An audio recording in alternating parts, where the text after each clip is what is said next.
tardes a todas y a todos y bienvenidos a este Open Space. Como bien comentaba hace un momento Ángela, queremos que sea un espacio abierto en el que todos conversemos y intercambiemos opiniones y bueno, yo creo que es un tema apasionante y muy complejo, que es el tema de la diversidad y del bienestar. Bueno, antes de nada, perdonad que me embalo, queríamos agradecer tanto Irene como yo la oportunidad de estar aquí hoy moderando este espacio abierto. La verdad que, como comentábamos, estamos muy contentas porque es un tema que nos parece, pues eso, que puede dar mucho de sí. Yo creo que todos en este foro, al final, todos somos profesionales de recursos humanos, todos somos conscientes de la importancia, ¿no?, que tiene pues, el adoptar un rol proactivo en lo que es bueno, pues en la creación de políticas de bienestar para nuestros empleados y también pues en generar entornos inclusivos, no solo por el impacto que tenemos en los empleados, sino porque al final está más que demostrado pues el retorno, ¿no?, también que es necesario y también reporta un beneficio a la empresa, ¿no? Entonces, bueno, pues esta labor pues, no siempre es fácil. No siempre es sencillo identificar las necesidades, cambia de una empresa a otra y bueno, y vamos a hablar hoy de los retos que tenemos y desafíos. Tenemos unas ponentes de lujo y os tenemos también a vosotros, que queremos escuchar vuestra opinión. No sé si tenemos un micrófono para ir, a lo mejor Irene y yo sí que queríamos a lo mejor lanzaros preguntas y que intervengáis en... Sí, porque al final para nosotros es importante lo que tanto Triana como Mar, como María del Pilar nos cuenten, pero también es importante y es un entorno colaborativo. Precisamente la idea es que preguntéis, que generemos debate y que nos vayamos un poco con la mochila llena de, bueno, pues de nuevos conocimientos o de otras vivencias, ¿no? Así que nada, vamos a empezar, vamos a ver cómo va la pregunta, ¿no? ¿O ha quedado ya...? Ganaba el sí, yo creo. Ahí está. Bueno, gana el sí, pero totalmente. Bueno, depende, también hay duda. Hay duda. No, gana el sí, no hay duda. Parece que te oyen, ¿no? Mucho gallego en esta sala, para tanto depende. Pues, bueno, pues... yo creo que vamos a empezar con este tema clave, ¿no? Este tema clave que a veces también es bastante, bueno, a veces es controvertido dentro de lo que es la diversidad corporativa. Bueno, todos sabemos lo que son las políticas de cuotas, que están para, pues precisamente para asegurar que haya unos porcentajes, establecer una serie de metas para que los grupos pues, que tengan menos representación, como pueden ser mujeres, minorías étnicas, personas con discapacidad, pues puedan estar representados en la empresa. Y yo, pues no sé cómo empezar, si lanzar una pregunta abierta o ir directamente, tenía una pensada ya. Vamos a las cuotas, directamente.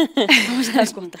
Entonces, bueno, yo sé que me lanzo, sé que Pilar, en Repsol, habéis estado trabajando en este tema y bueno, quería preguntarte directamente qué estáis haciendo y luego una pregunta que pues también preguntarte por cómo reciben los equipos de dirección, ¿no?, las decisiones y políticas relativas a las cuotas para garantizar la diversidad. A ver, yo creo que las cuotas, y en eso estaremos de acuerdo, es el reconocimiento de un fracaso de inclusión, ¿no? En la sociedades diversas, si miramos a este auditorio, pues hay muchas caras distintas, ¿no? Distintas edades, género, identidad de género, orientación sexual, bueno, discapacidad.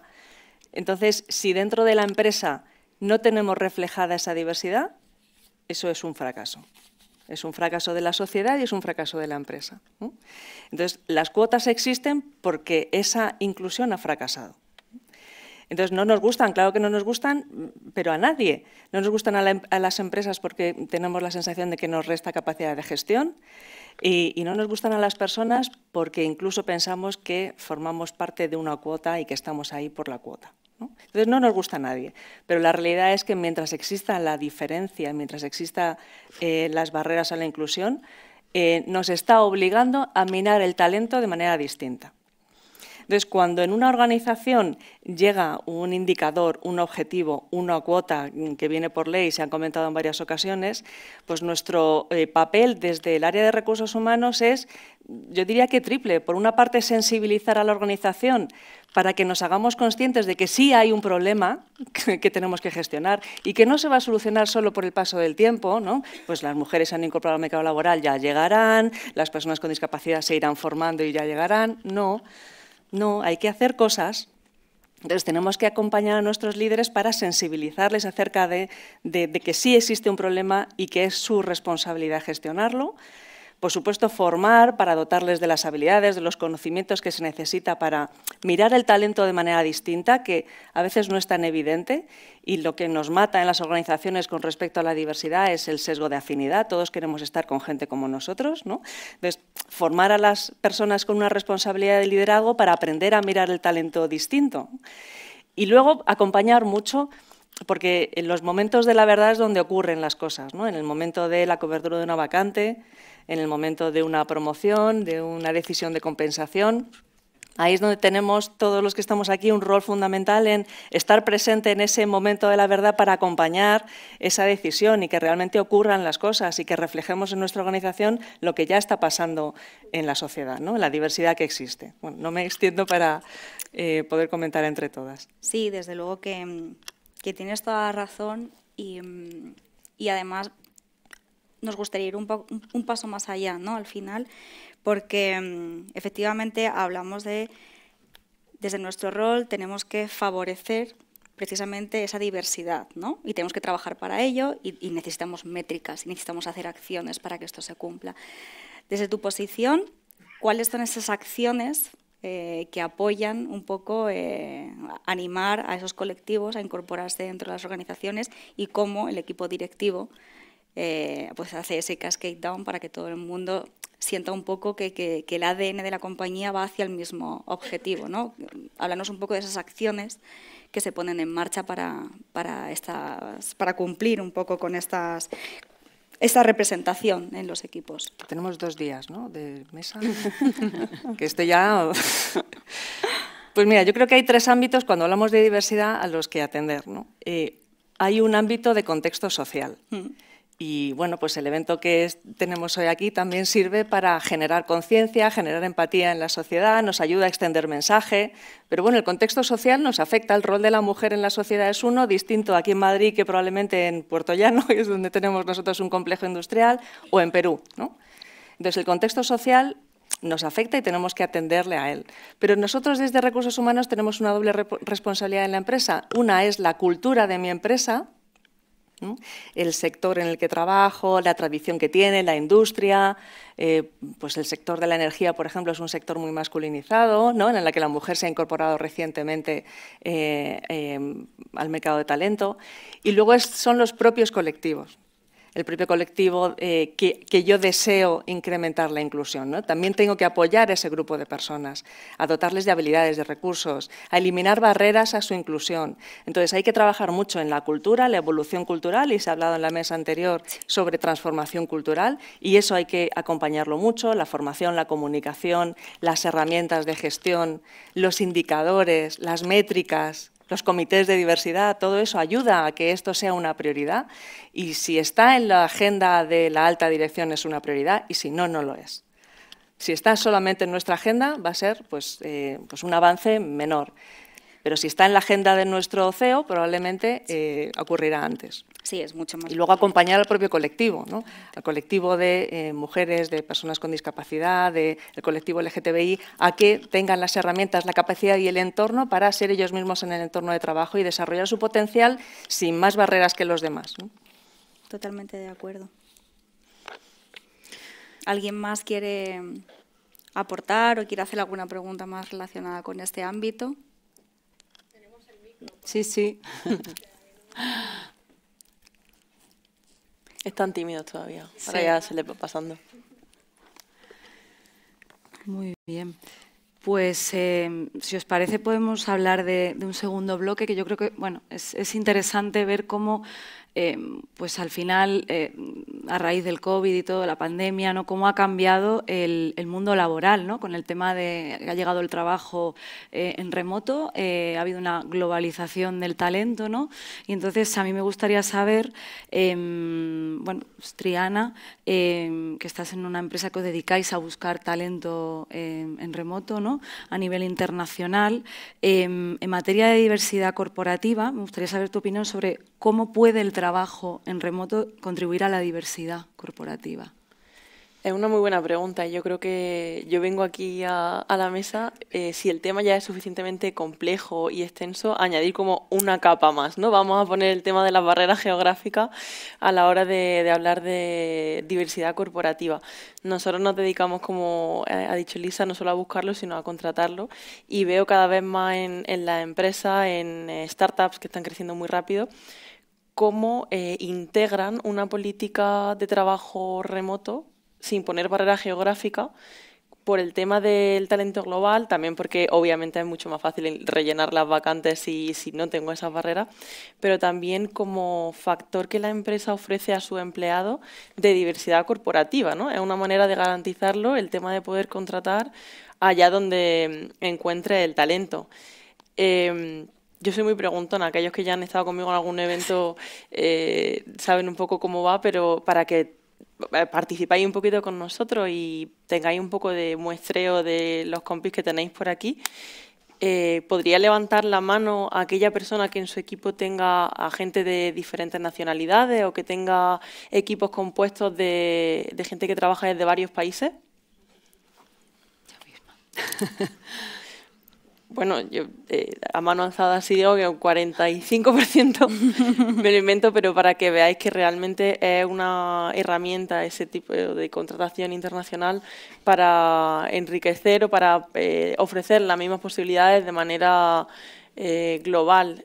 En sectores tecnológicos, sobre todo, cada vez más los candidatos exigen, incluso a las empresas con las que se entrevistan, que los equipos sean de esta manera, porque ellos se garanticen el aprender otro tipo de procesos que están de moda en Estados Unidos, en alguna zona de Europa, en algo de Asia, y al final, bueno, ya lo veis en la sala, es una realidad que está a la orden del día.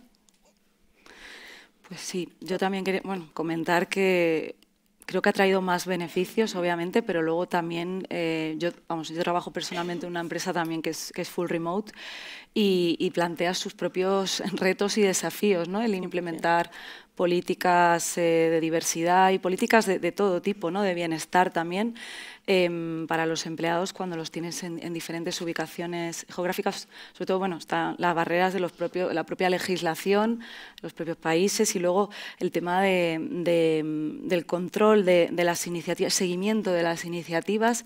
El remoto te puede facilitar el seguimiento de algunas iniciativas, pero luego el perder el contacto directo cada día, pues también, bueno, pues es un reto, ¿no? Monitorizar la cultura. Y yo planteo, muchas veces lo hablamos, ¿no? Cuando queremos organizar eventos para contribuir a eventos, formaciones, para contribuir a esa cultura un poco más inclusiva, pues nos vemos con el reto de cómo lo hacemos, ¿no? A nivel, pues queremos ser inclusivos con los que están en remoto también, pero a la vez queremos que conecten, que estén. Entonces, pues son nuevos desafíos, ¿no? Que tenemos que ir viendo cómo darles respuesta. Y no sé si alguien quiere añadir algo más. Ah, mira. He visto dos, ¿eh? Sí, ya veo dos. dos. Se van soltando. El micro. Hola. Bueno, muchas gracias a todas. Mi pregunta va dirigida a la parte de responsabilidad con la comunidad LGTBQ. Estamos en el mes del orgullo, ¿no?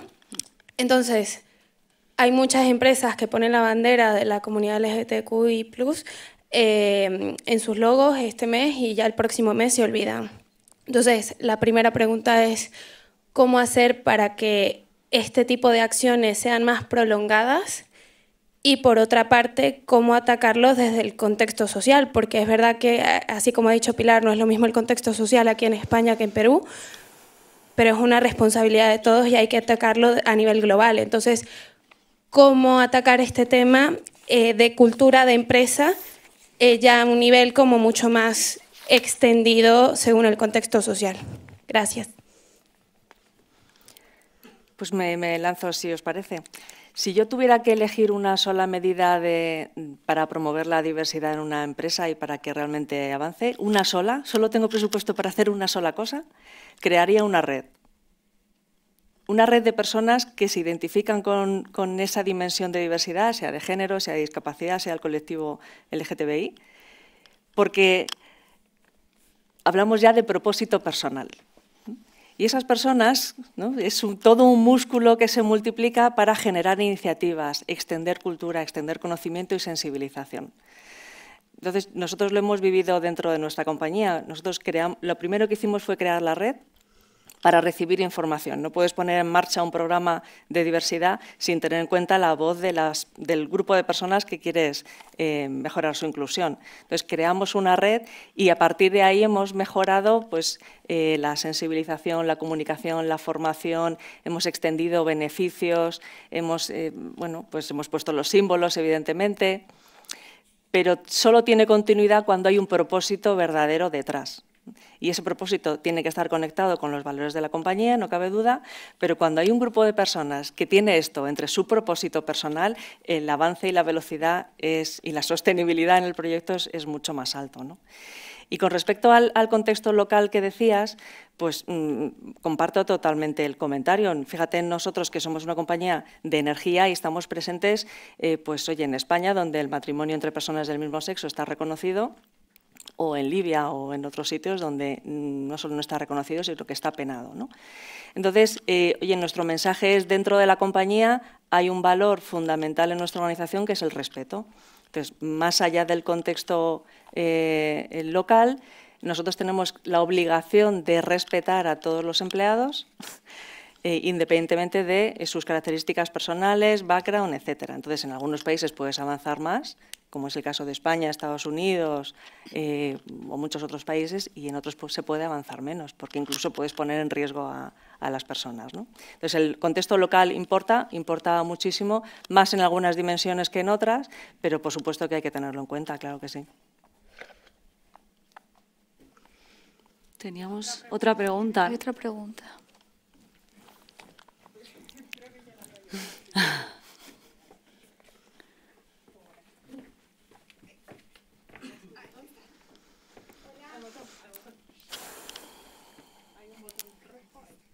Hola, hola.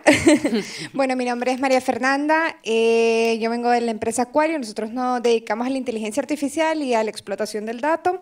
Y una de las cosas que siempre me he preguntado con las empresas es cómo no caer en esta parte del greenwashing.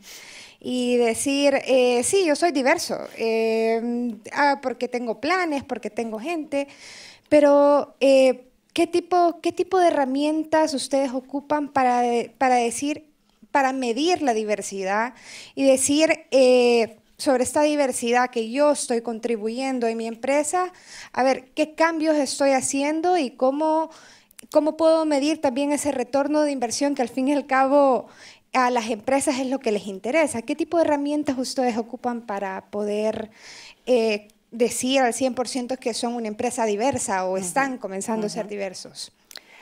Antes Belén mencionaba, la diversidad es que te inviten a la fiesta y la inclusión es bailar, ¿no? La diversidad es contar personas y la inclusión es que las personas cuenten. Entonces, contar personas son indicadores. Entonces, yo tengo unos indicadores de las diversidades que puedo medir. Y eso lo tengo que reportar y tengo que ser transparente y está en el informe de gestión. Y los objetivos que tengo en cuanto al crecimiento de la representación de ese colectivo tienen que estar declarados, pero no declarados a este año, declarados a un periodo en el que se vayan a producir avances. En nuestro caso está declarado en el informe de gestión integrado y está en el plan de sostenibilidad y lo reportamos anualmente. Pero además la inclusión es otra cosa, porque yo puedo tener personas con discapacidad y hemos trabajado mucho juntas, Mar, en este sentido, pero que las personas no sientan que pueden desarrollar su potencial o que no están trabajando en igualdad de condiciones. Entonces, tengo que medir las percepciones también, cómo se sienten las personas verdaderamente, ¿no? Y reportarlo de nuevo y marcarme objetivos de mejora. Entonces, el cuadro de mando, los indicadores, el reporting, es algo que nos cuesta mucho siempre personas y organización, pero que es súper relevante, nos hace avanzar y nos compromete a la mejora. Y solo cuando tienes un objetivo declarado, un objetivo que es importante para alguien más que para ti, esto realmente se lleva a cabo. Yo quería añadir algo súper breve que un poco en relación a las dos preguntas y lo que decía Pilar, no solo hay que desde la empresa facilitar o crear esa red, sino también dar un espacio. Yo he estado en una empresa o en la mía, por ejemplo, se hace que hay un canal en Slack y hay un equipo voluntario dedicado a temas de diversidad y una vez al mes preparan un pequeño evento que es online porque tenemos mucha gente en remoto para toda la empresa en el que se presentan datos, se plantean propuestas, se da visibilidad a ciertos puntos y creo que el dar la visibilidad y el espacio creado por la empresa para que se traten estos temas es una herramienta clave para que todo el mundo esté metido en este tema, no solo la gente que necesita esa visibilidad por la diversidad, sino que sea algo más global de la empresa. Sí, yo ahí, dentro de la perspectiva de cómo medir esto, lo uno también con la primera pregunta.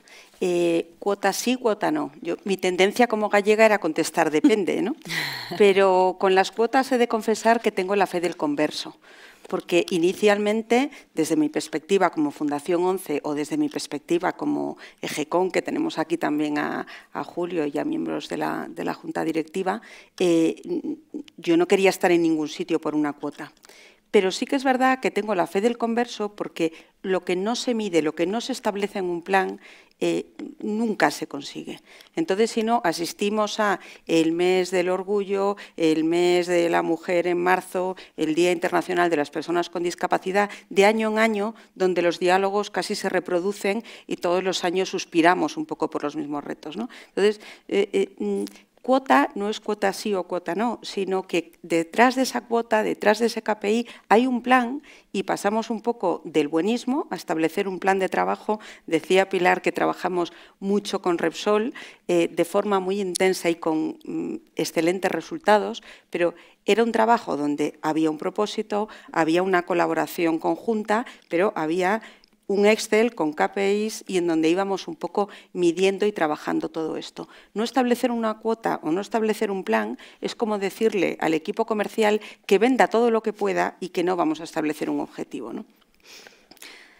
Bueno, puedo estar más de acuerdo, porque al final yo creo que nosotros tenemos la responsabilidad de ser ese vehículo para el cual llegamos a una meta. Porque lo que no está por escrito no se cumple, como decía también Pilar. Si desde los comités, desde el CEO, no comparten esa visión, es muy, muy, muy complicado que se apueste sobre ello. Medidas como establecer comités que hagan seguimiento es básico para que podamos seguir avanzando no solamente en este camino, sino en todas aquellas propuestas que desde el punto de vista de recursos humanos hace que mejoremos la diversidad, la equidad, la inclusión.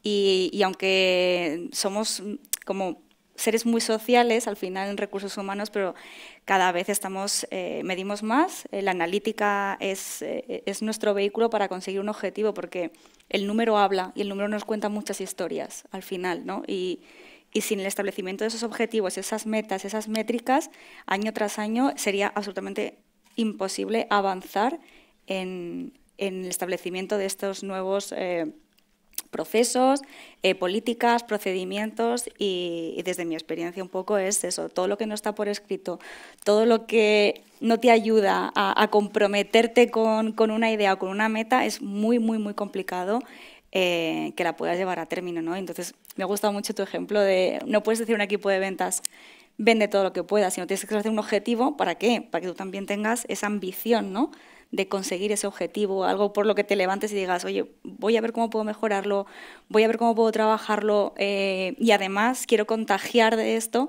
a la gente que me rodea, ¿no? Y luego, fundamental también, como decía Triana, el tema de voluntariado, ¿no?, que haya gente dentro de la organización que voluntariamente crea en estos valores, los traslade y al final formen parte del ADN de las compañías. Es un poco, me gusta mucho esa reflexión. Bueno, es que extrapolándolo podemos llegar a decir, es que este equipo comercial, mi producto es tan bueno que no necesito que un equipo comercial desarrolle estrategias X para poder posicionar mi producto, mi servicio, ¿no?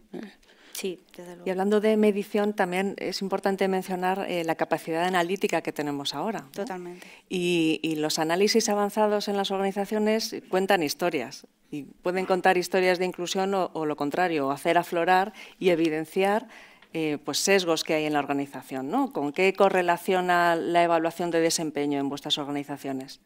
¿Correlaciona con género, edad, discapacidad, dónde vive la persona, si tiene o no tiene teletrabajo, la edad que tiene? ¿Correlaciona con algo? Porque no debería correlacionar con nada de eso, debería correlacionar con el talento y el aporte, ¿no?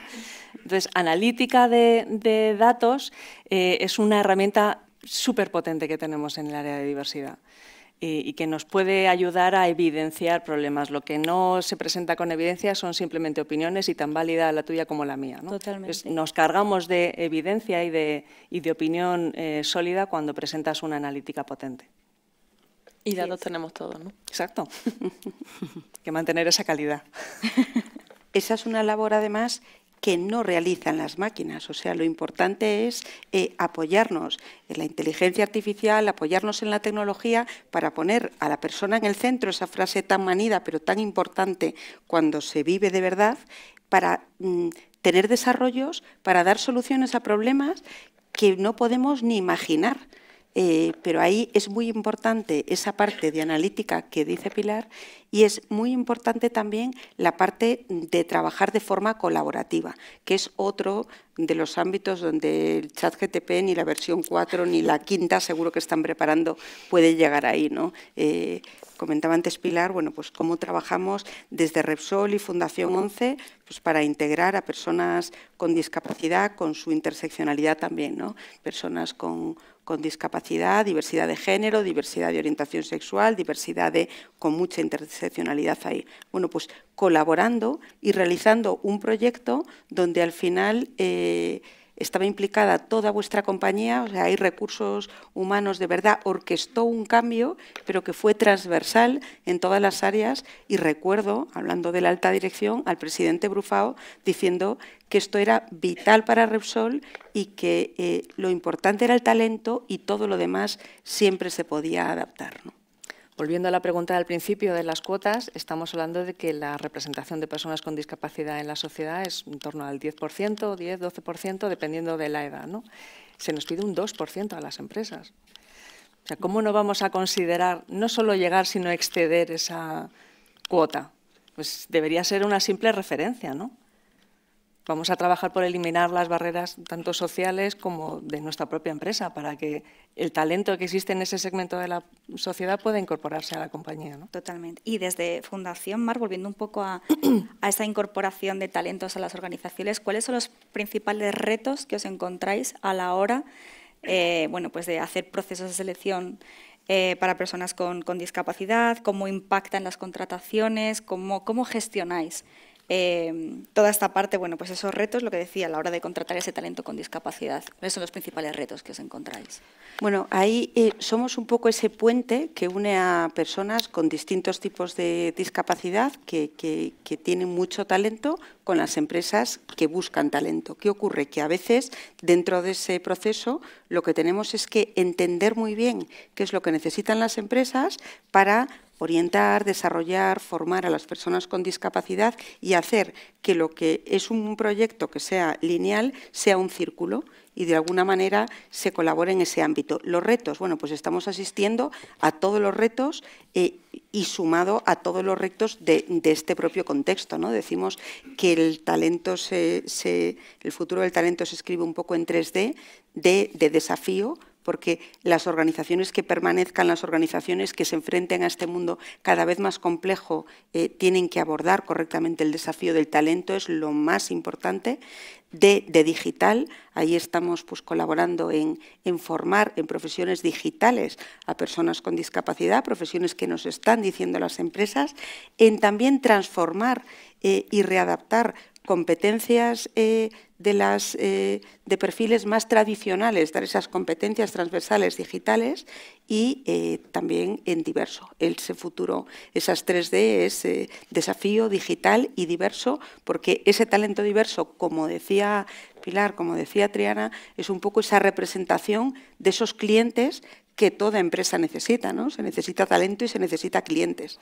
Cuanto más mapeado esté eso, cuanto más podamos ayudar un poco a las distintas organizaciones, poniéndoselo muy fácil, ayudando, siendo un poco ese bastón que ayuda pues, a recursos humanos, a las áreas, a los agentes de contratación, a aportar ese talento que necesitan, pues mejor serán los resultados.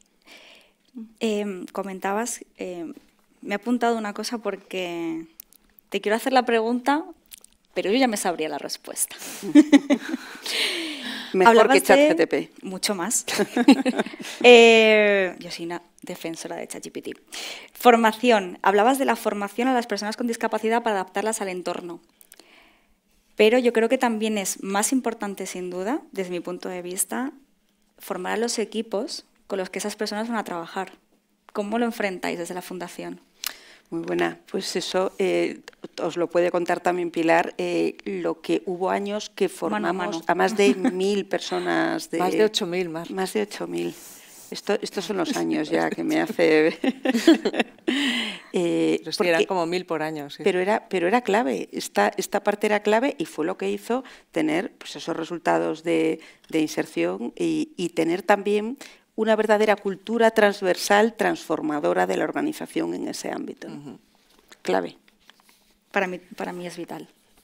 Vital y además esto está muy ligado, me gustó mucho la mesa anterior donde se hablaba también de transformación, donde se hablaba, esto es un elemento sumamente transformador, porque no podemos transformar a la organización si todos somos iguales, pensamos igual, tenemos el mismo esquema y luego pretendemos servir, interactuar, tener unos clientes diversos en un mercado cada vez más global. No puede funcionar. Sí, de hecho, bueno, nosotros que todos nos dedicamos al mundo de recursos humanos, al final hay que buscar talento diverso de diferentes maneras también. Es intentar tener un resultado diferente buscando siempre lo mismo es absurdo completamente. Entonces, la idea es buscar lo que yo llamo los exóticos, entonces, para poder nutrir a la organización de experiencias diferentes, formas de pensar diferentes y, por supuesto, la diversidad llamada de cualquier manera, la diversidad enriquece muchas organizaciones y enriquece mucho a los equipos. Por eso yo veo vital que en materia de discapacidad hay que formar mucho a los equipos, concienciar mucho a los equipos y formar equipo también.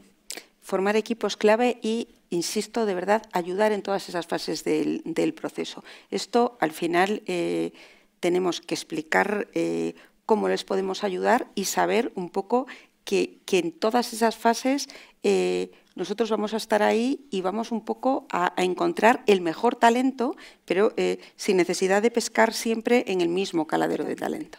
Totalmente. Muy bien, no sé cómo vamos de tiempo. Vamos, creo que se nos ha acabado. No sé si a alguien le apetece contar alguna experiencia que haya tenido en sus equipos, que le apetezca compartirlo, porque al final, como decía, es alguna política que tengáis, que estéis aplicando, algún aprendizaje, sería interesante. Venga, sí.